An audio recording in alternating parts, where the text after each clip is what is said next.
सोचिए, हर साल हिमालय की ऊंची चोटियों पर जो मोटी सफेद बर्फ की चादर बिछती थी, वो अब हर साल पतली होती जा रही है। ताजा रिपोर्ट में एक चौंकाने वाला सच सामने आया है।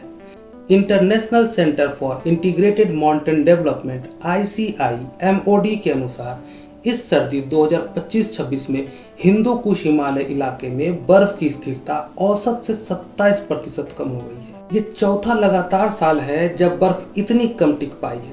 दोस्तों, बर्फ की स्थिरता का मतलब है बर्फ कितने दिनों तक जमीन पर बनी रहती है। जब ये कम होती है तो गर्मियों में नदियों में पानी भी कम बहता है। पूरी हिमालय रेंज से निकलने वाली 12 बड़ी नदियों को देखा गया। इनमें से सिर्फ 2 नदियों गंगा और इरावदी में बर्फ औसत से ज्यादा रही, बाकी सब जगह भारी गिरावट आई है। सबसे ज्यादा नुकसान मेकांग नदी में 59.5% कम बर्फ रही। अब असली सवाल ये है कि इससे हमारे जैसे आम लोगों की जिंदगी पर क्या फर्क पड़ेगा। दरअसल हिमालय को एशिया का वाटर टावर कहा जाता है। यहाँ से निकलने वाली नदियाँ लगभग 2 अरब लोगों को पानी देती है। भारत, नेपाल, पाकिस्तान, बांग्लादेश समेत कई देशों के करोड़ों किसान, मजदूर और परिवार इन नदियों पर निर्भर है। जब बर्फ कम पिघलेगी तो गर्मियों की शुरुआत में नदियों में पानी काफी कम हो जाएगा। नतीजा क्या होगा? खेतों में सिंचाई के लिए पानी नहीं बचेगा, किसान भाई सूखे से जूझेंगे, फसलें कम होंगी, आमदनी घटेगी। गांव में महिलाओं और बच्चों को पानी लाने के लिए और ज्यादा दूर जाना पड़ेगा। पीने का पानी भी मुश्किल हो सकता है। पशु पक्षी प्रभावित होंगे और बिजली बनाने वाली जल विद्युत परियोजनाओं पर भी असर पड़ेगा। खासकर पश्चिमी इलाकों जैसे इंडस, अमू दरिया और हेलमंद बेसिन में हालात और गंभीर हैं।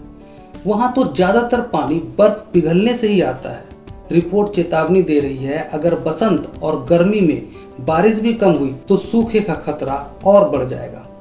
लोग ज्यादा भूजल निकालेंगे, जिससे जमीन के नीचे पानी और नीचे चला जाएगा। दोस्तों, ये सिर्फ बर्फ या नदी की समस्या नहीं है, ये हमारी रोजमर्रा की रोटी, पानी और आने वाली पीढ़ी की जिंदगी की समस्या है। तो अब क्या करें?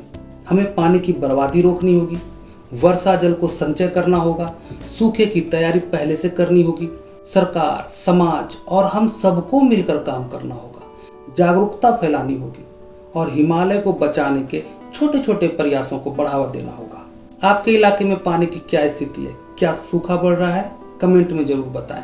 अगर वीडियो पसंद आया तो लाइक करें, शेयर करें और चैनल को सब्सक्राइब करना ना भूलें। जानकारी फैलाना भी एक जिम्मेदारी है।